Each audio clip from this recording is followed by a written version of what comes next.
Welcome to join us to Wind, Renewable and Smart Energy Matchmaking and Webinars 2021. The City of Vaasa strives towards in-depth understanding of its emissions. A new groundbreaking data analysis tool reveals the sources of the city's emissions, allowing the efficiency of different emission-reducing measures to be simulated and verified. Our team today is Carbon Neutral Vaasa 2020X. My name is Maria-Riitta West and I'm working as a Head of Research, Development and Innovation at Vaasa University of Applied Sciences. And I have an honor to moderate this webinar today. There are two excellent experts of this team discussing with me. Mika Hakosala, Energy and Climate Specialist representing City of Vaasa, and Frederick Johnson, Lead Business Developer from Tietoevry. You can all join the discussion and send your questions via chat to both Mika and Frederick. We are starting this webinar with short presentations. Mika, at first, can you tell us about your professional background and how you mean to approach this team? Stage is yours. Yes. Okay. So I'm Mika Hakosalo, and I'm working since 25th of January in Vaasa as an energy and climate expert. Before coming to Vaasa, I was 8 years in Stockholm. I was working with large innovation projects, youth-funded, for creating smart and sustainable cities. So I have been working very extensively with energy, with ICT, digitalization, IoT platforms, and how can man on also very much with artificial intelligence and how we can use that to reduce the climate emissions and energy use in a city. I've also worked very much with the traffic related issues and how digitalization can support the transition to a fossil fuel free transport mode in a city. So before going to Stockholm, I was working 2.5 years for Climate Info in Helsinki as a director. And in Climate Info, our focus was very much on making kind of visualization and making into practice what is the climate impact in normal consumers' everyday life. So what can you do to reduce your own climate impact? So we did lots of events and campaigns, and very much drive to find also other approaches and values for people to make the transition. So finding out that what will help people to make a change in the behavior. So that's kind of my climate background. Then I have before that worked quite much with small and medium-sized enterprises, especially in the growth sector, and a lot with innovation management and supporting companies for change management and innovation management. So kind of my two legs are innovation and then environment/energy and climate. Thank you, Mika. What about Frederick? Can you also shortly present yourself at the beginning? Yes, so my name is Frederick Johnson, and I currently work in Tietoevry as being responsible for the product development that we do in climate-related and city-related space. And I have 20 years of experience in building digital services. Started back as a coder, then I've been doing architecture work, these kind of more technical things. But the recent 5 years, I've been working more with co-creation, co-innovation, gathering different players around data and around a topic and a vision, and facilitating multi-party, how should I say, innovation, and also bringing the ICT vision into the table of that one. And now I'm currently working with that in this space of city decarbonization, climate mitigation, and of course, as working for a big multinational company, we also have a focus on building a solid business and also something that we can export from Finland and having multiple players around that topic and really bring something new. Okay, we are really happy to have you both here with us today. Let's continue our next subject. The city of Vaasa has already 2016 set an ambitious goal and to be the first and was the first city in Finland which announced that it's aiming to be a carbon neutral city at 2035. After only 3 years, 2019, the city made even more ambitious decision to be carbon neutral city already 2026. Mika and Frederick both, is this momentum right for us now? And is this target reachable considering that Finland is aiming to, as a whole, as a nation, to be carbon neutral at 2035? And which has been both praised and criticized. You can start, for example, Frederick or Mika, it doesn't matter. Frederick, maybe you start first.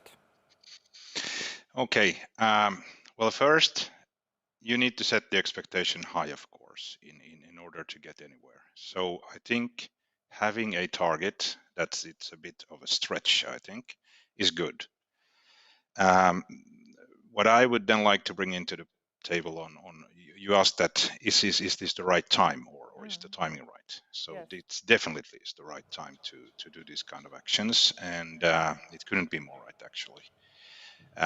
We have a lot of different things going on in both Europe, the private, the public sector. I think it's more a question about gathering the right players around the topic, and then of course as being this and data-driven approach that I myself bring to the table, I think that we also need to bring the information needed for building the best roadmap and doing the best action to the table and act based on that, so that we actually are able to do the most relevant actions having the biggest impact. If we are able to do that, I think we really can still do the target. Mm-hmm. Thank you, Frederick. And Mika, what is your opinion? Is our target in Vaasa reachable? Well, as I'm responsible of reaching the targets, then I have to say yes, obviously. No, but I mean, it's challenging. We know, I mean, as I've been working very much with these issues in Stockholm, and Stockholm started much earlier. We know that, I mean, the large challenge is with traffic and transport transition. So how much can we do there? Vaasa is very much dependent on cars. Individual transport is happening very much on cars. So can we change the way people travel, but also the way work people study and so forth. So it's kind of a rethinking also the city from and thinking about where should the services be, and do you need to drive to a service destination, or can the service come closer to your home and place where you normally walk and bicycle. So obviously, I mean, that is the large challenge that we have, and there obviously also, I mean, the data-driven approach is really crucial, because if with digitalization and different kind of digital tools we can bring those services closer to homes, we can reduce the need of transport in the first place. Regarding then I mean, if you look at the heating.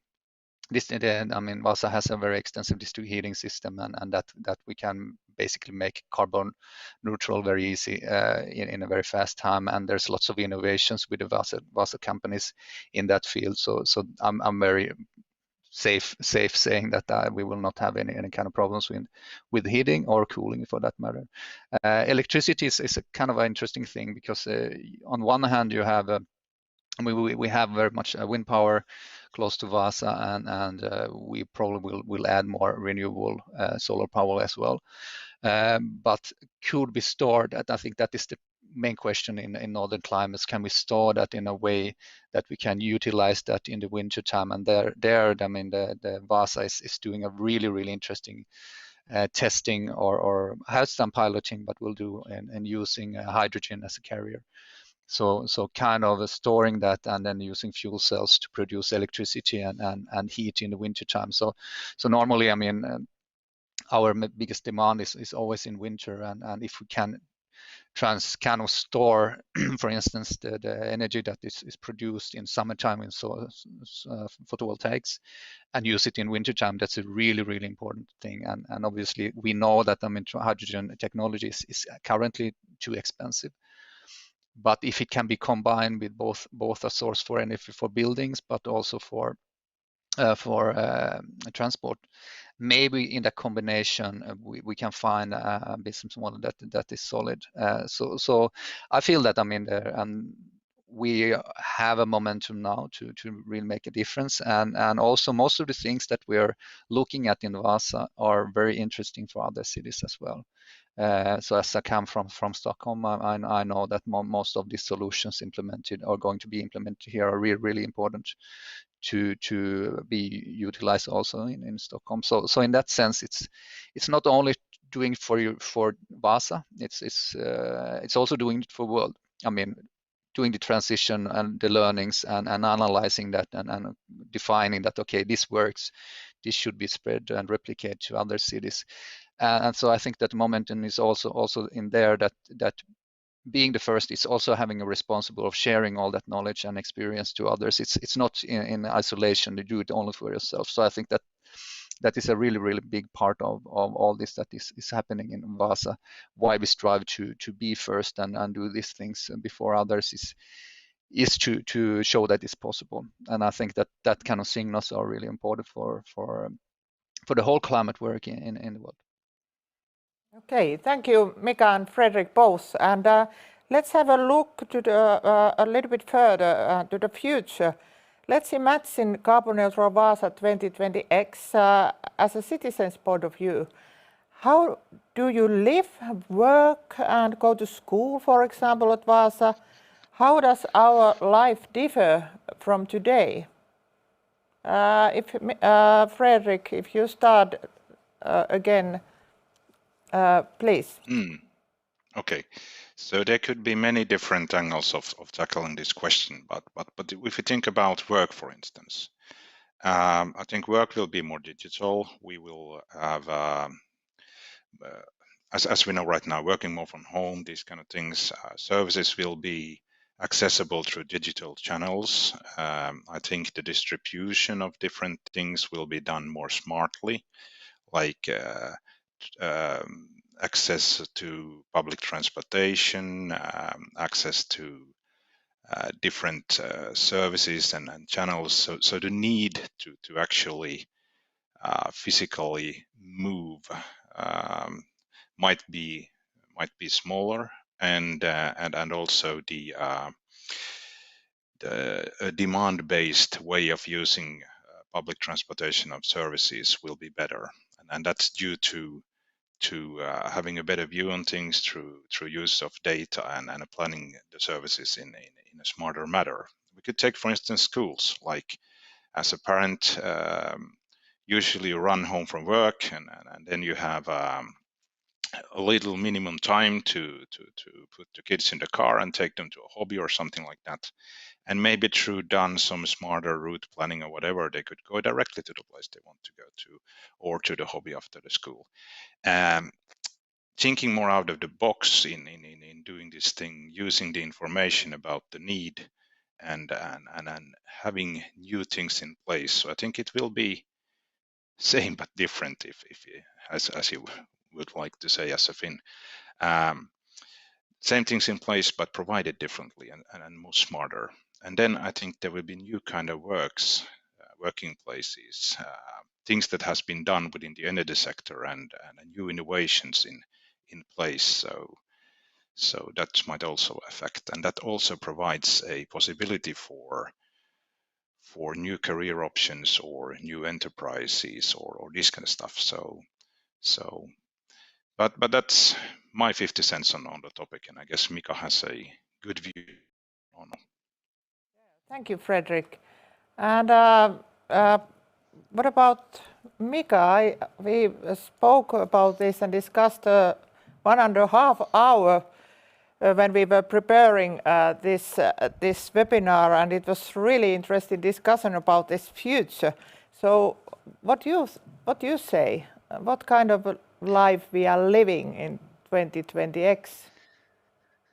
I think that one thing that I want to bring out is that with the amount of data that we're collecting, we also are able to understand different users and maybe also users that might often be excluded in a way or another. It can be a disabled person, a blind person, or elderly, or a very young person that maybe don't have the voice and power in decision making and planning processes. If we can recognize their needs with digital means, when we can also provide them better solutions, and we can develop the city not only for the main type of citizen, but for all citizens. So I think that it's 2020X is not only about the climate neutrality. It's also about that bringing value to all the citizens in the city. For me, obviously, I mean, I've been looking at this quite much. What should it be, and what is it? I mean, very much what Frederick was saying. I think that we will have a different approach for traveling and moving in a city. Maybe there's a new, idea about the 15-minute city, that everything that you need you can reach with 15-minute walking or bicycling distance. So I mean, if you implement that 15-minute city in different districts in Vaasa, and you start looking at how possible is it to have all these services. If you do it now, kind of a benchmarking, and then you might realize that, okay, there are different areas that have much more challenges for becoming, and the services have actually been removed from that area. Maybe there's less services, and we have had very much a transition, for instance, to that all services are found close to large supermarkets or shopping centers, and which drive then traffic towards those locations. Whereas if we want to bring the services back to the villages, so to say, or close to your homes, I mean, it's much more smaller scale. And one thing that is really interesting is how can we combine the city with the rural area. Can we, for instance, make this kind of, like, let's say, biogas circularities? Can we much more work with producing food locally, and we have this kind of agreements, long-term agreements with farmers in close by regions.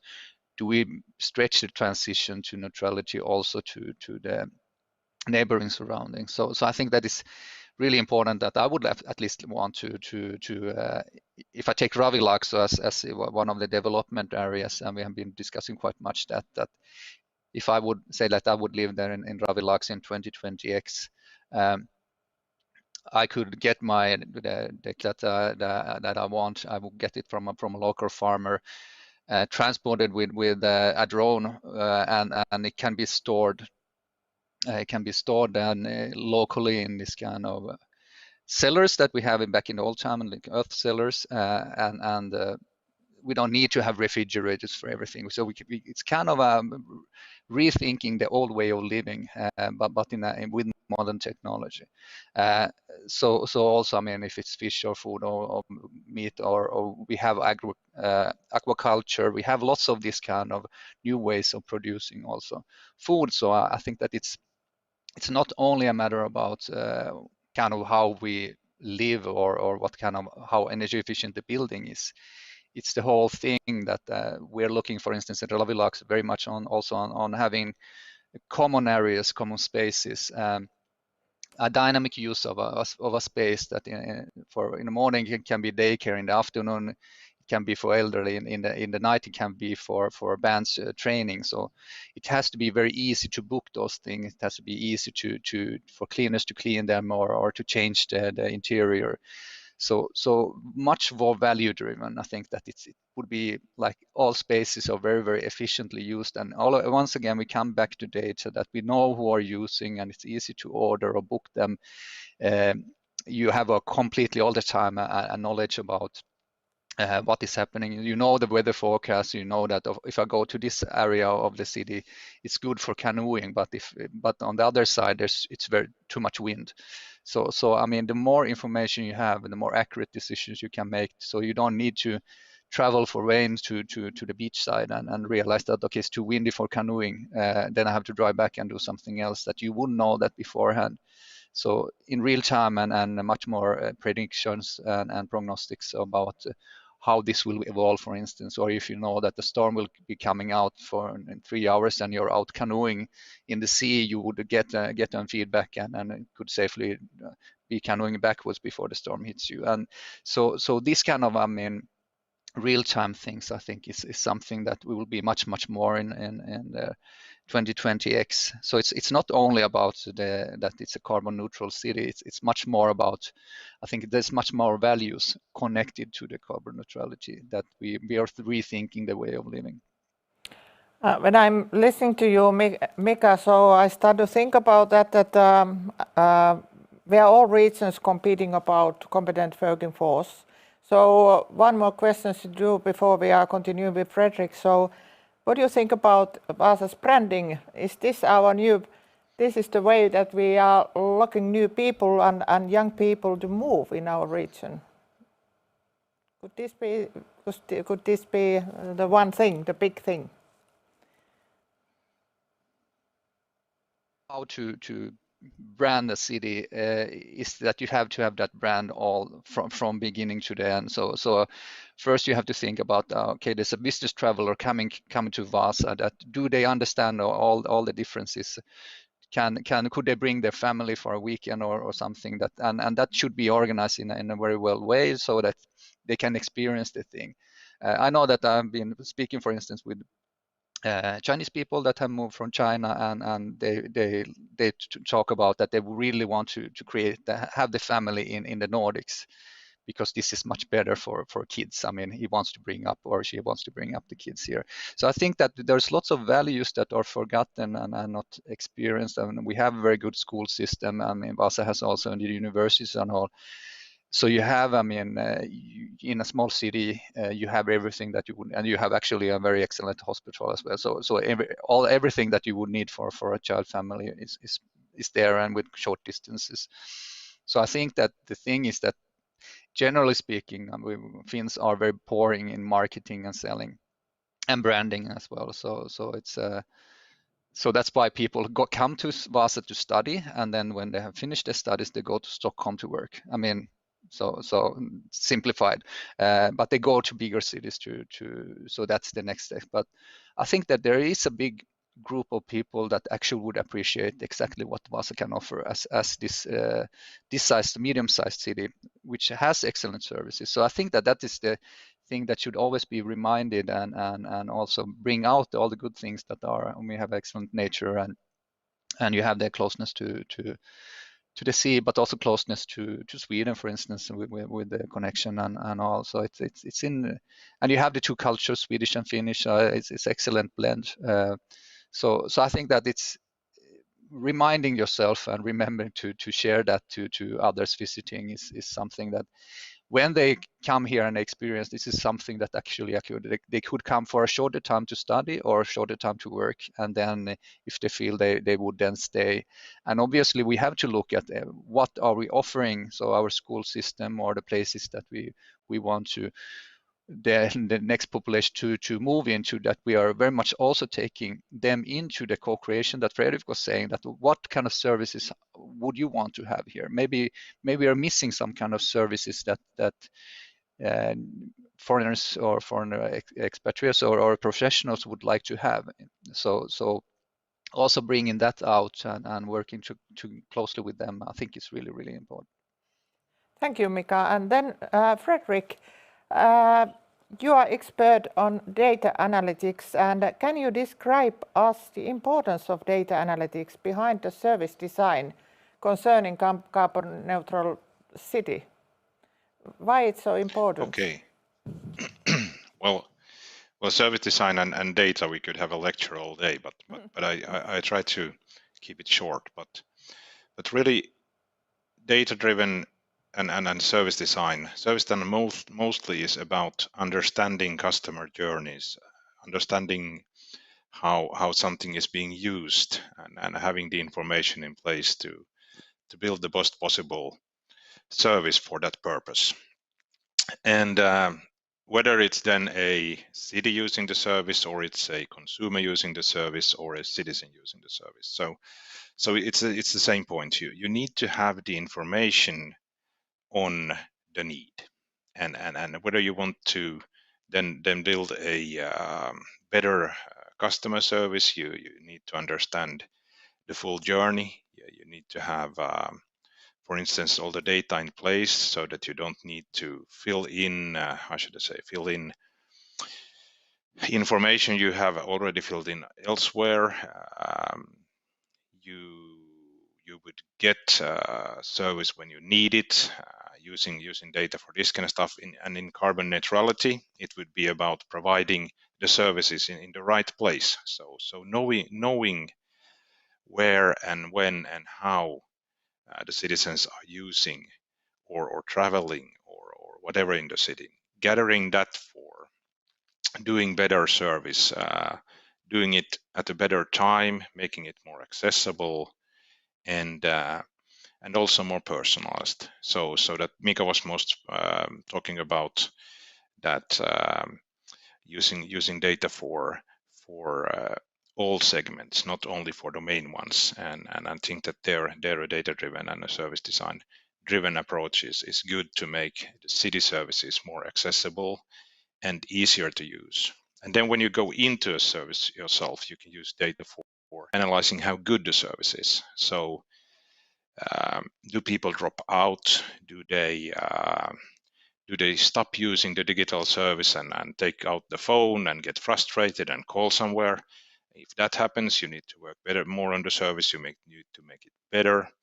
In a bigger context, when you are building a roadmap for instance, in the city on how the traffic should look like, how the usage of traffic and how the way people are moving, the mix of moving in a city should change, and what kind of goals you have to that one.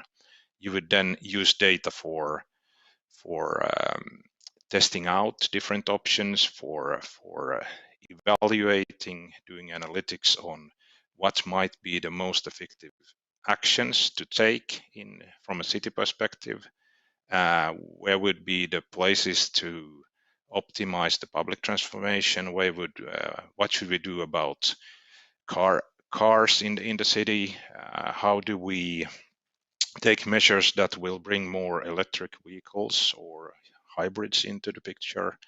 Do we need to place infrastructure or make it more, easy to own these kind of vehicles? Or yeah, you can use it for all different kinds, but it's mainly about understanding a situation, mainly about understanding usage of and behavior, and then based on that one, building a better service that is targeting how people or companies or whatever are using the service itself. So and having the data in place with the different players gathered to provide and to share the data for providing more right time service for the different actors.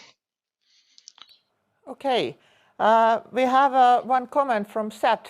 So Katriina Nousiainen comments actually to Mika's thoughts before that now there is an opportunity to attract remote workers for Vaasa. But yes, we need to focus on the service provided for young people. Currently, I see them lacking. So what about Mika? Do you want to comment on this? Well, I'm so new in obviously in Vaasa, so I don't know exactly the services that are lacking, but I mean the thing that is approach here is that we need to include the different users. We need to understand that it's a kind of a co-creation process, and we have to understand the users, and are we missing out something? And when we have this strategy of 2020X, we have to include different groups. And if young people feel that there is something missing, I mean, obviously that is an area that we surely have to include. And in general speaking, I mean, if you think about a child that is 10 years now, will be 18 at the end of 2020X. So how they, if they're like, the parents are driving them with the car everywhere, maybe they get like, okay, the car is the way of transporting yourself, or if the parents are together with the child or bicycling, for instance, very much so you might get a different approach of how easy to bike. Whatever it is, I think it's really important that the voice of different user groups are heard, and we include them in both in planning, decision making processes, and also that we bring, because innovation process can also be that it's data driven service innovations. And if I it might be also, for instance, what kind of events, what kind of happenings are organized, if it's how spaces in the city are used. I mean, if for instance, music bands don't have places to rehearse because somebody complains about the noise, we have to look into that, and how can we solve that kind of issues. So I think it's I don't have any answers, because I don't know exactly what is missing for young people, but I think it's really, really important that we include them in the process of creating the 2020X Vaasa. One more question to Mika from Matthias Sulstrand. How about reducing big CO2 equivalent emissions from meat and dairy, forestry, farming, flights, lifestyle, consumption, and so on? This was also to you, Mika. Okay. Well, I think there's two things.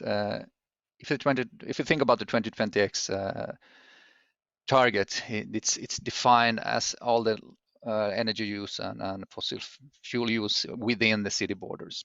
So when it comes to consumption, for instance, where the meat is produced, if it's produced in for instance, with soy in Brazil, the impact is there, and unfortunately that's not included, and it's really, really difficult to include also in the city's targets and evaluation, because there's all the time different people are consuming, or consumers are changing, for instance, in Vaasa. So it's almost impossible to keep track of that, and it's all the time that the whole life cycle of our products is so like difficult to define that that you would go, it's impossible from the city point of view, but every individual obviously have that possibility to look in their own way of a consumption, and as a city we can do work to help them find these solutions. For instance, we are looking at Ravilakso for can this kind of services be available for people moving there. So of course the city can have a role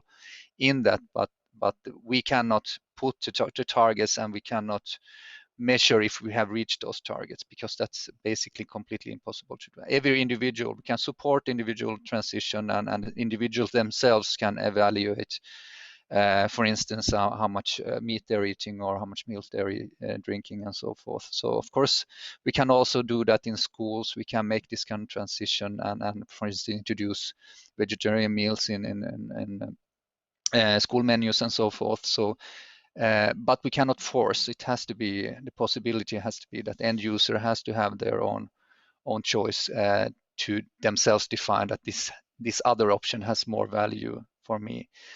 We can support, we can help out, we can as a city we can do things, we can inform, we can have educations or seminars or whatever, campaigns, events for supporting this, but the decision is always with the end user. Okay, let's move to the next theme. So Energy Vaasa is connected to global value chains, and it is the largest energy technology hub in the Nordic countries. This has made it a world leader with different technologies such as smart electrical solutions, sustainable energy, flexible power generation, and scaled and digitalization. Concerning carbon neutrality, Vaasa wants to be a forerunner, among cities in Finland, as we have discussed before, and also scale the model globally.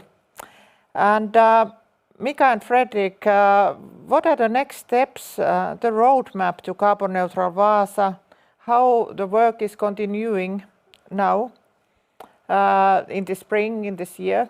The both of you are a part of this work, so please, Mika, if you can start. Yeah, I mean, we have now we have defined a strategy and the next step. So in the mid of June, I will then have an outline for the program of how to reach that goal. We have to also have a general roadmap. There are lots of works that have been done. It's not something that you need to start from the beginning. And Vaasa has been doing quite much things already, so to reduce the climate impacts.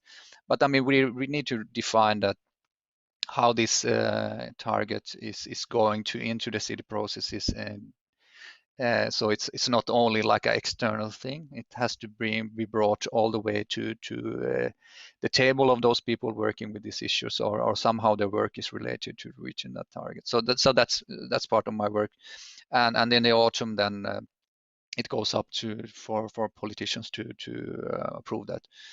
So that is so in June we have a first outline, and then we work on that during summer, and in late August, early September, we'll have a program that can be then agreed by the politicians. So that's kind of the short run. Obviously, I mean, this is just, I mean, every city is different. The thing that is really unique in Vaasa is that we have so much energy expertise in the companies. And not only energy expertise, we have also super excellent IoT companies and data companies and so forth. So the mix is really interesting, and so that's the other side, is that how do we utilize all that knowledge and all that possibilities that are there. So how does the city meet the industry, and how do we create those pilots or proof of concepts or whatever? And we should do that on an ongoing basis. So it's not only like we do a piloting once here and there, but we should have like piloting areas, piloting neighborhoods, piloting buildings that are all the time existing. So whenever there's a company that has an innovation, there should be an easy way in to a neighborhood or to a building to test it, to evaluate it. So I think that this kind of test bed thinking is important to create. And on a long term, and working very closely with the universities and researchers as well, that whatever data we collect, that it's also something that can be used in terms of schooling and research. So I think that also in this sense, it's really important that we have a data platform that is that the data goes into, and it's reachable by different actors, so that we don't need to have a different kind of data silos. So this is I think that a more standardized way of working and gathering data and analyzing data. And also, I mean, Frederick and I have discussed quite much that we need to define very clearly from the beginning, what do we want to do with the data? So otherwise, there's always a risk that we collect lots of data that is unnecessary and that just takes space, and it's in the way of that truly important data. So and also define, I mean, do we want to have like microsecond data, or is it enough to have minute data or 10-minute data or 1 hour data? So we have to define what is the need of that data and for what purpose. So I know, for instance, in Stockholm, I mean, the researchers want to have a microsecond data on the electricity production of photovoltaics, because they wanted to know if a cloud went over the roof. But for the city, it's completely unnecessary to have microsecond data. I mean, it's enough for us to have hourly data. So then, I mean, if you think about the data volumes, it's completely different. Maybe we could have then, I mean, a certain amount of buildings that have this kind of microsecond data for research purposes, but could not be a requirement for all photovoltaics installations in the city. So these kind of things are important to define alongside the program. And we need to all the time evaluate, are we doing the right things? We need to think about, okay, the money that we invested in this, did it reduce climate impacts in a way that was thought of, and is there a kind of possibility to scaling that up. And if we see that, okay, we can scale that up, then we scale it up. But we need to evaluate, and that's in that sense, it's really important to have an evaluation tool and data collection that is real time.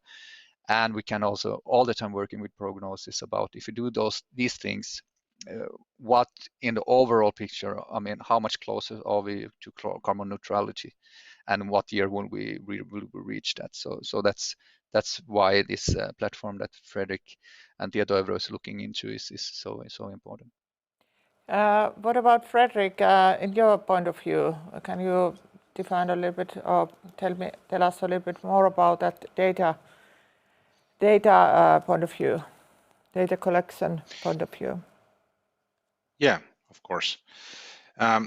Mika was explaining a lot about the strategy, building the roadmap, understanding how to move forward, building sort of the way forward, and then we come from the perspective of bringing the knowledge to the table on then how to connect to the different data sources, and it's not only important to be able to get the right data from the right places. It's also a matter about building a collaboration model, building a model for the different actors that are partners or customers or have some kind of a role in taking that roadmap further that Mika was discussing and telling about that is being made for Vaasa. Mm-hmm. So bringing not only the technical abilities to the table, bringing the knowledge about the platforms and how to build that,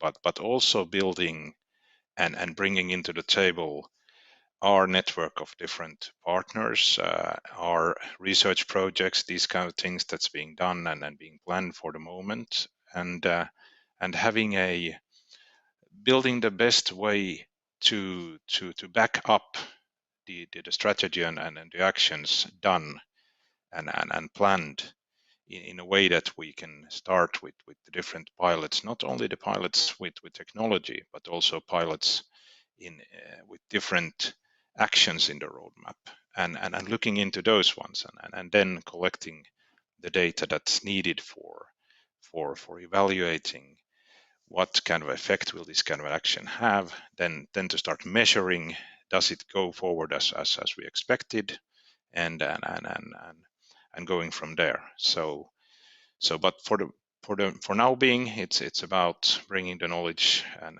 network and partners and working together with the energy sector and a number of different other companies and players to build the best possible structure and approach to having the data present in making that roadmap a reality. Frederick, one about these companies and why this is so important to companies. What kind of expectations, for example, you have concerning carbon neutral Vaasa cooperation? If you think about companies, small and medium-sized companies and also the bigger players, so why this is so important for them? If we look, I mean, next to the pandemic in the world for the moment, the most important topic after that one is green digitalization, and especially in Europe. And I think that here in the Nordics we have a very digital society, and we have a very good knowledge in how to build digital services. And if you think about how far we are already in the energy sector or these kind of things, so even packaging all the knowledge we have now and reaching the next level on database steering for cities and having that present on the international market is very valuable for us big companies, but also for small companies. So if you think about the city of Vaasa, if we would have a data platform in place with the players in the different sectors connected to it, providing data for making the best possible roadmap and then doing the actual actions, that would be a huge base of export for all the different parties involved. So that's why it's really interesting, and for us of course is being a very reliable digital player in the middle of that one. So but for the smaller ones, I think building innovative solutions cities, but then being able to partner up with bigger ones and to take it out on the wider market, that's the thing. And also having the data present from different places in accessible for business development and innovation is of importance of doing new things. But not only doing new things, it's also about understanding all the things we have already and make that into a package that can be taken out to other places, because the way we do energy supply, the way we do the way we have to for metering and all these kind of solutions, the way we do effectivity in heating and energy use in facilities, even that connected to a city roadmap with the digital services in place would be a huge thing to take, for instance, to London or somewhere else. Mm-hmm. Okay, thank you both for this one. And Mika, you already told that you have plans to do a cooperation with education sector and want to involve both research and education, of course, in this roadmap work. But as you know, that we have here in our region in Ostrobothnia an energy strategy.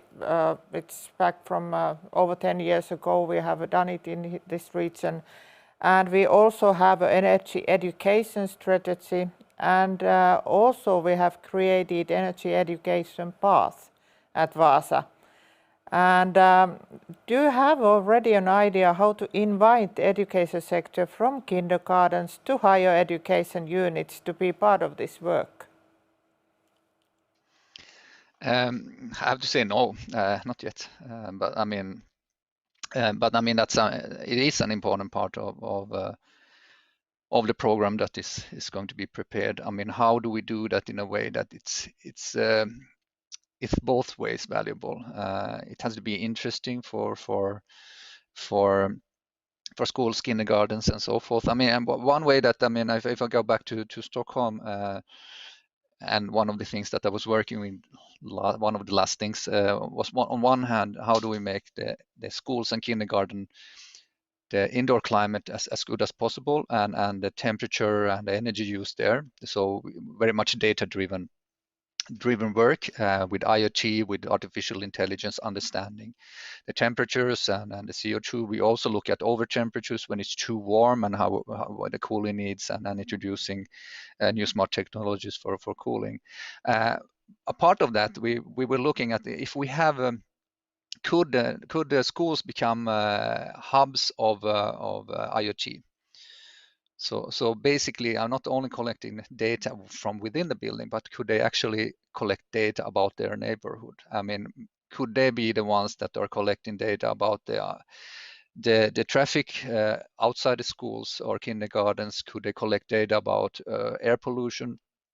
Could they also go back and start collecting data about, for instance, biodiversity and how, for instance, noise is affecting, I don't know, bees or whatever it is. So could this become more like a central part of the knowledge building of a city, that you would actually use the schools? They would have a lot of data collections, and that data could be used also in schools. So that was one of the things I was working with as a thing in Stockholm before joining Vaasa. So of course that kind of thinking could be possible, because that opens up. I mean, you could have this kind of, I mean, camera-based knowledge. I mean, then you have artificial intelligence, and if you can, kids could try to teach the cameras to identify different kind of insects, for instance.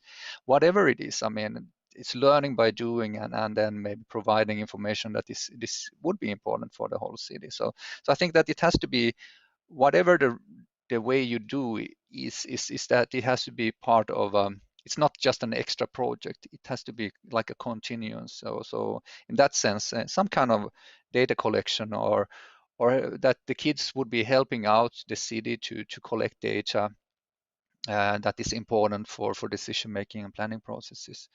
I think that in that sense, most of the kids have their mobile phones, that if there's no privacy problems, but I mean, if you could just add some artificial intelligence to those, they identify lots of things. So I think also the consent model that we were looking very much into in Stockholm, that could the citizens and also kids and parents give the consent of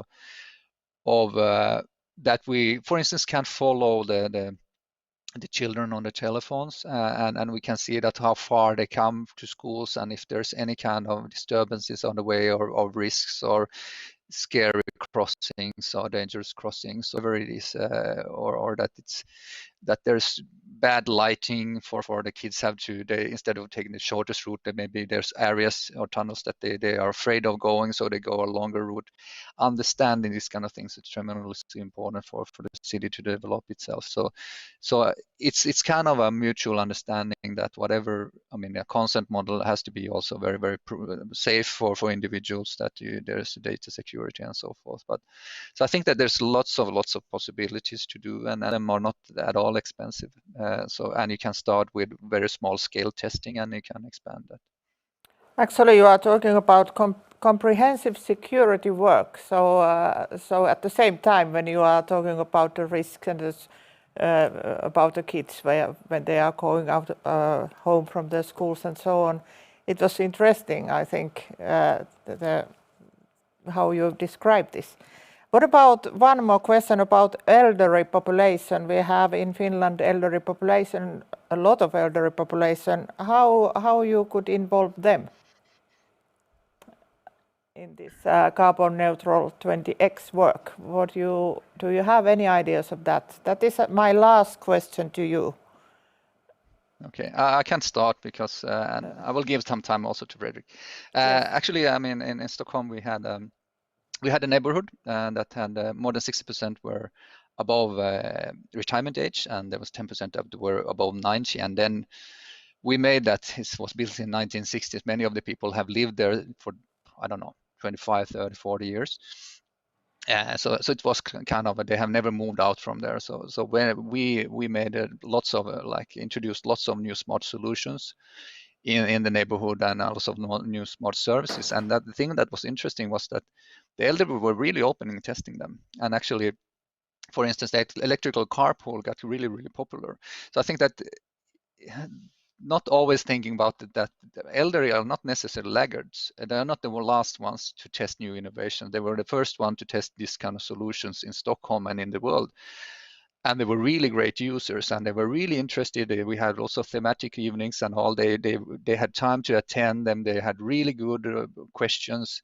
They were gathering lots of information and data, and so I think that, I mean, having them, I mean, use them as a knowledge base and a knowledge hub for neighborhoods could also be, I mean, they could be kind of the ones that could tell the youngsters or the other ones about how to use the new systems or so forth. So I have really great experience of working with them. I mean, anyway, once again, it's about co-creation and including them and not excluding them at all, but I'm including them, including their thoughts, and be open on testing things, crazy things with elderly. I mean, you can be amazed how well they can succeed.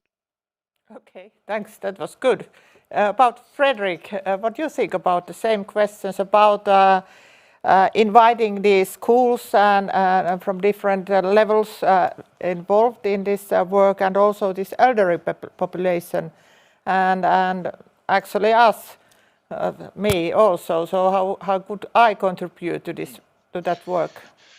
I think inclusiveness is like Mika was bringing up here, is the key to the things, and also because in environmental questions, it's a question about choice, about the things we do, that the kids do, the elderly do, and everyone in between. So it's not an age question. It's about the understanding how things work and being aware.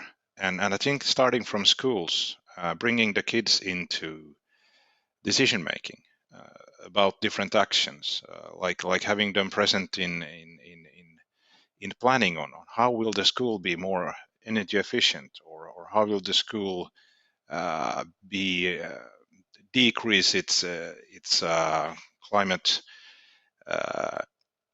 footprint, and planning the handprint. So it might be that the class would agree on that we will put down the indoor temperature about 1.5 degrees and test that for a month and see how it goes. Or it might be that they would want to have more vegetables or more plant-based food or whatever. So inclusive, and that will go back to the homes. I mean, if you have the kids aboard, they will bring it home. They will affect their parents, their grandparents, and also then having, like Mika said, excellent things about elder population. The same thing, being able to affect and then get the feedback on that one, and collecting the data from all of that in order to understand what is effective. Okay, thank you. There is 2 comments here. One comment from Viuleva: building an energy bridge between the energy sector businesses and the local inhabitants would be useful. It could happen by branding the energy city as a whole, not only the energy sector. I think we all do agree with this. And then final questions from Katriina Nousiainen. Have you thought of gamification of the data collection along with citizens? This is our final very short answers from both of you, and then we have to close down this webinar. Well, short answer. Yes, we have, and going forward, and hopefully having this kind of data platforms and these kind of things in place, we would like to involve different ideas and different players in that, doing the gamification and gamification for the different uses, different services, and different actors in the space. But yes. Okay, Mika, final words. Yeah, no, I mean, gamification is an interesting approach for many things. So, I mean, if we have the data, and we can play with the data in a game world, I mean, we can kind of get ourselves out of the way that we are living and test how would like an avatar of myself be performing or playing or whatever it is in the society of tomorrow. So it's very interesting, and there's lots of great tools for doing that, and there's lots of great examples of transitions in behavior thanks to gamification. So surely it should be a part of, and that's once again another area for great cooperation with university schools in Vaasa region. Okay, thank you for everybody, audience, and of course Mika and Frederick for this webinar, and have an energetic day from Vaasa to everyone.